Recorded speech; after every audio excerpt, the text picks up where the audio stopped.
2020년 3월 30일 구현모 KT 사장의 취임식 날짜입니다. 이 취임 날짜 기준으로 이제 1년이 된 거죠. 이 구현모 사장은 취임 1년이 지난 현재 KT의 기업 구조 개편에 본격적으로 시동을 걸고 있습니다.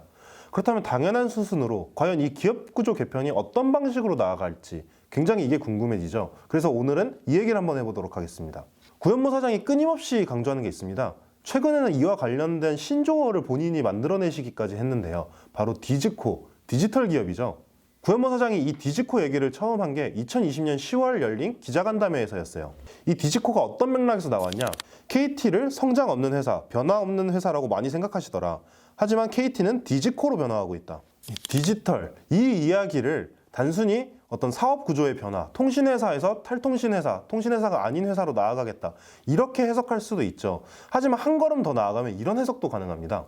KT를 4차 산업혁명, 이 디지털 사회에 적응할 수 있는 단순히 사업 내용이 아니라 기업 구조 자체를 이런 변화에 더 빨리 적응할 수 있도록 바꿔내겠다. 이런 얘기로 접근할 수도 있습니다. 그렇다면 왜 바꾸려는 걸까?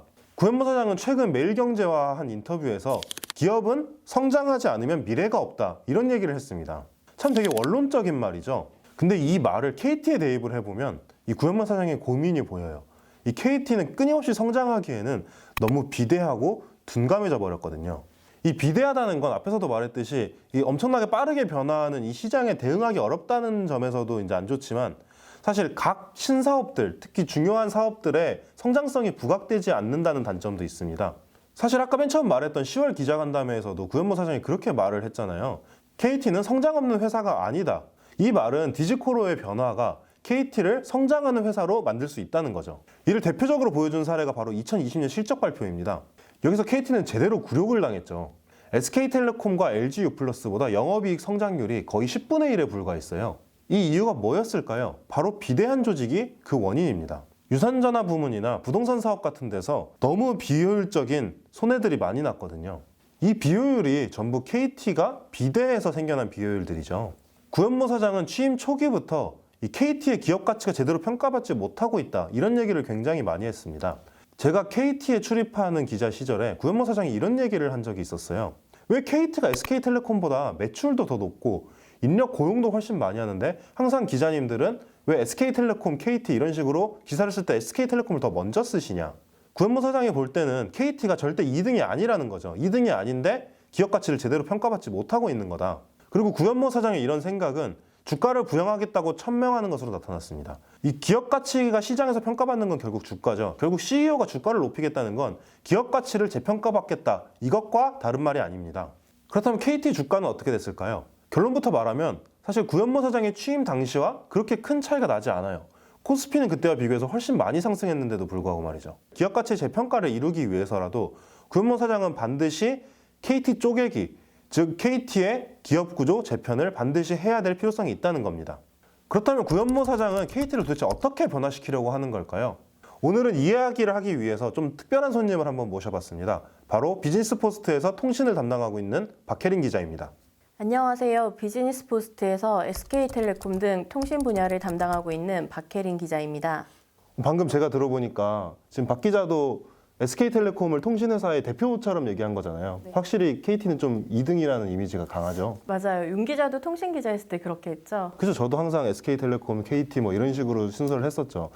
그렇게 생각해보면 사실 구현모 사장의 이 마음도 이해가 돼요. 그러니까 우리가 1등을 할 수 있는데 1등을 못하고 있다고 생각을 하니까. 근데 중요한 거는 그럼 어떻게 바꿀까겠죠. 기업 구조개혁 개편은 이제 시작이니까 어떻게 바꿀지 정확히 말하기는 조금 힘들 것 같아요.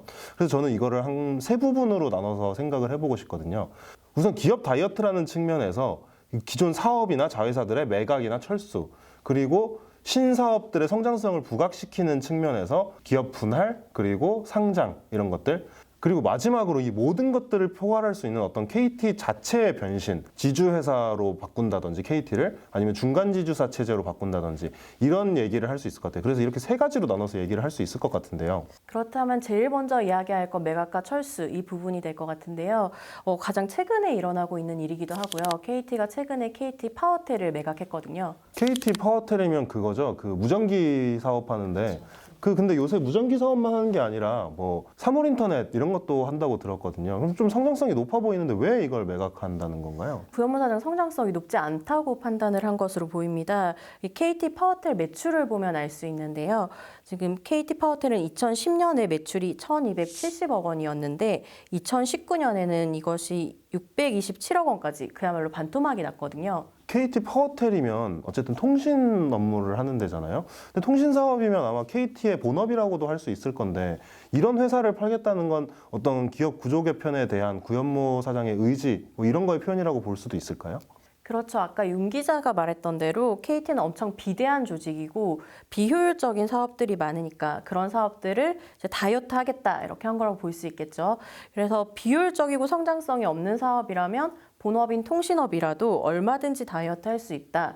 그런 개념으로 볼 수 있을 것 같습니다. 그러니까 구현모 사장은 더 이상 통신회사라는 틀에 휘둘리지 않겠다. 이런 강한 의지를 내비치고 있는 거죠. 근데 그 비효율적인 사업이라는 얘기를 하니까 또 한 가지 이슈가 떠오르는데요. 그 유선전화 사업도 지금 구현모 사장이 손댈 거라는 이야기가 많더라고요. 어디서는 아예 이 사업에서 철수하겠다 뭐 이런 얘기까지 나오는 것 같던데요. 근데 제가 보기엔 사실 철수 이야기는 조금 무리가 있는 게 KT는 뭐 시내전화, 공중전화 이런 거 의무 제공 사업자이기 때문에 철수를 하고 싶다고 해도 마음대로 뭐 매각이나 철수 이런 건 좀 어려울 수가 있습니다.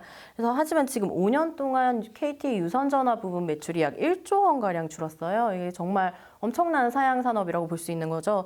그래서 구현모 사장이 어떤 방식으로든 유선전화 부분 손댈 것은 확실히 보입니다. 그러니까 결국은 비대해진 KT를 좀 슬림하게 만들자 이런 과정에서 이 매각과 철수 뭐 이런 얘기들이 나오는 것 같던데요. 구현모 사장이 이제 계속 얘기하는 게 결국 그거잖아요. 우리가 SK텔레콤보다 매출도 더 크고 심지어 사람들 고용도 더 많이 하는데 왜 우리가 항상 2등이냐 억울하다 이 얘기인데 이 얘기를 들을 때마다 생각하는 건데 왜 영업이익 얘기는 안 할까? 뭐 이런 생각이 들더라고요. 그래서 제가 한번 찾아봤어요. 그랬더니 2020년 기준으로 SK텔레콤의 매출이 11조 7천억 그리고 KT의 매출이 17조 9천억으로 확실히 KT가 거의 한 1.5배 정도 더 매출이 크더라고요. 근데 영업이익을 보면 똑같이 2020년 기준으로 SK텔레콤의 영업이익이 10조 2천억 원 그리고 KT의 영업이익이 8조 8천억 원으로 KT가 SKT보다 작아요. 그래서 옛날 것까지 한번 다 보니까 이게 가끔씩 이제 엎치락 뒤치락 하긴 하는데 기본적으로 SK텔레콤이 영업이익이 더 많을 때가 많더라고요. 이 말은 KT의 사업이 훨씬 더 비효율적으로 돌아가고 있다는 말이잖아요. 매출은 더 큰데 영업이익은 더 작게 나온다. 그래서 구현모 사장이 이 조직 다이어트 좀 효율적으로 기업을 만들어야 되겠다 이런 생각을 하는 것 같아요. 그러니까 우리가 더 세 실제로는. 근데 우리가 계속 이러니까 그 효율이 안 나오고 연비가 안 좋은 거야. 이런 생각을 구현모 사장이 하고 있는 게 아닌가 이런 생각이 듭니다. 그럼 여기서 또 궁금한 게 이 지금 얘기 나왔던 거 말고 또 다른 매각 대상으로 보고 있는 자회사나 사업이 있나요? 지금 뭐 이야기가 많이 나오고 있는 곳은 KT 서브마린이나 KT 텔레캅 등에 거론되고 있죠. KT 텔레캅이면 보안 회사죠. 그러면 SK텔레콤 같은 경우는 제가 알기로 자회사인 ADT캡스를 오히려 엄청 밀어주면서 이 신사업의 한 축으로 보안 사업을 밀어주고 있는데 KT는 왜 텔레캅을 판다는 거죠? 일단 SK텔레콤의 ADT캡스와 KT텔레캅은 사정이 많이 다릅니다. 보안 시장에서 지금 ADT캡스가 2위, 그리고 KT텔레캅이 3위로 평가받고 있는데 영업이익을 보면 2020년 3분기 기준으로 ADT캡스의 영업이익이 320억 원, 그런데 KT텔레캅의 영업이익은 10억 원밖에 안 돼요. 그래서 심지어 지금 보안 시장은 폭발적으로 성장하고 있는 시장인데도 KT텔레캅의 영업이익은 2019년과 비교해서 오히려 줄어들었죠. 근데 그래도 또 보안 사업은 이 SK텔레콤이나 KT처럼 통신회사들한테는 이 본업인 통신업하고 또 시너지를 굉장히 크게 낼 수 있는 사업이잖아요. 사실 이런 걸 보면 그런 생각이 들어요. 구현모 사장이 참 고민이 많겠다. 이 다이어트를 하긴 해야 되는데 어떤 거는 살리고 또 어떤 건 보내고 이런 게 지금 구현모 사장의 최대 고민이 아닐까 이런 생각이 듭니다. 그렇다면 이제 또 다른 얘기를 한번 해볼게요. KT의 기업 가치를 높이고 이 사업들의 성장성을 드러낸다는 측면에서 분할과 그리고 상장 같은 이야기. 어떻게 보면 지금 앞에서 얘기했던 KT 쪼개기라는 그런 측면을 가장 잘 보여주는 지점일 수도 있을 것 같은데요. 사실 지금 KT를 보면 KT는 물적 분할 덕후다 이렇게 얘기해도 무리가 없을 정도로 이 사업들을 물적 분할시켜서 자회사로 떼놓는데 사실 맛이 들린 것 같아요, 거의. 지금 당장은 미디어 사업 쪽에서 이야기가 많이 나오고 있죠. 대표적으로 구 사장이 취임 초기에 단행했던 콘텐츠 자회사 스토리위즈 설립을 얘기할 수 있겠죠. 그 시즌도 분사한다고 하더라고요. 그 OTT 넷플릭스 같은 거 KT에서 나온 거. 그렇죠. 그 시즌은 분산은 아직 뭐 검토 수준이다 이렇게 이야기가 나오고 있긴 하지만 내부에서는 확실히 그런 논의가 있는 것이 확실히 보입니다. 제가 이 얘기를 듣고 시즌이 사실 얼마나 인기가 있나 해서 주위 사람들한테 물어보니까 한 반은 이름은 들어봤다 그러고 나머지 반은 이름도 모른다고 그렇게 얘기를 하더라고요. 써봤다는 사람은 거의 없고. 그러니까 이걸 보면 시즌이 확실히 지금 잘 나가고 있는 상황이라고 보기는 힘들 것 같은데 그럼에도 불구하고 이거를 독립시켜서 자회사로 만들겠다. 이거는 이 OTT 시장 자체의 성장성이 굉장히 크기 때문에 이런 결정을 내린다고 볼 수 있겠죠? KT의 물적 분할은 명확한 의도를 가지고 있습니다. 지금 시장이 워낙 빠르게 변화하고 있기 때문에 이런 개별 사업들을 뭐 이렇게 특화한 좀 더 작고 민첩한 조직으로 만들어서 시장 변화에 빠르게 대응하겠다는 것이죠. 그럼 결국 아까 얘기한 그 비대해진 KT라는 것과 맞물리는 얘기인 것 같은데요. 제가 제대로 이해했는지 모르겠는데 이런 비유를 들 수 있을 것 같아요. 그러니까 이렇게 탱크가 이렇게 가는데 뒤에서 적이 나타났다. 그러면 이렇게 탱크를 이렇게 돌려가지고 빵 쏘는 것보다 포탄만 얼른 슉 돌려가지고 뿅 쏘는 게 더 이제 적에게 대응하기 쉽다. 뭐 이런 식으로 비유할 수 있을 것 같아요. 그렇죠. 그리고 여기에는 한 가지 측면이 더 있는데요. 아까 윤 기자도 말씀하셨듯이 뭐 이렇게 바로 주가 측면이죠. 상장 얘기하시는 거죠? 맞아요. 사실 성장성 있는 자회사를 물적 분할한 뒤 그 자회사를 상장시켜서 기업 가치를 높이는 전략은 굉장히 자주 사용되는 전략인데요. 지금 현금도 들어올 수 있고 그러면 이 현금을 인수합병 등에 사용하는 자금으로 쓸 수도 있고 이런 전략인 거죠. 방금 되게 중요한 얘기가 나온 것 같은데 인수합병 얘기를 하셨잖아요. 근데 이거는 좀 이따가 인수합병 얘기는 따로 해보기로 하고 이 기업 가치라는 측면에서 주가 얘기를 지금 제대로 짚고 넘어가는 게 나을 것 같아요. 아까 그 KT가 뭐 SK텔레콤보다 매출은 좀 높고 영업이익은 좀 적다 뭐 이런 얘기를 했는데 이 시가총액을 보면 SK텔레콤이 말도 안 되게 더 높더라고요. 그래서 3월 8일 기준으로 SK텔레콤의 시가총액이 약 20조 원 정도 되는데 KT 시가총액은 6조 8천억 원 정도밖에 안 되더라고요. 이 보통 우리가 주가가 이제 실제 기업 가치에 비해서 얼마나 높냐 이런 걸 볼 때 자주 사용하는 주가 수익 비율 우리가 퍼라고 말하는 거 있잖아요. 그거를 한번 계산해 보면 SK텔레콤이 18배인데 KT는 11배 정도밖에 안 되더라고요. 확실히 이걸 보면 구사장이 우리가 기업 가치를 시장에서 정말 제대로 한번 평가받고 싶다 이런 생각이 들 수 있을 것 같아요. 그렇죠. 구현모 사장은 사실 진짜 사장 자리에 오른 뒤에 끊임없이 주가 부양에 관한 이야기를 해왔습니다. 심지어 자사주를 사기도 하고요. 그런데 아까도 이야기했다시피 KT의 주가가 사실 그리 신통치 않아요. 요새 KT 주가가 조금 오르긴 했지만 그래도 구현모 사장이 처음 취임했던 1년 전과 거의 비슷한 수준이거든요. 이런 상황에서 구 사장이 내놓을 수 있는 카드는 사실 뭐 이만한 게 없죠. 물적 분할을 통해 KT라는 기업 자체의 쪼개기를 진행하면서 상장을 통해 기업 가치를 높인다. 실제로 구현모 사장은 작년 KT 기자간담회 때 이런 말을 하기도 했습니다. 분사와 상장을 통한 KT의 기업 가치 재평가를 준비하고 있다. 근데 지금 올해 들어서 이게 시작되고 있는 거죠. 그 굉장히 거의 선언을 했다고 볼 수 있을 정도로 이제 분명한 얘기 같은데요. 그럼 우리가 이제 쪼개기 얘기를 하면서 이제 기업 분할 얘기를 많이 했는데 사실 합치는 작업도 하고 있는 거죠. 네, 맞습니다. 합쳐서 시너지가 난다면 합치는 것이 오히려 구현모 사장이 생각하는 슬림한 KT 만들기에 더 부합할 수도 있는데요.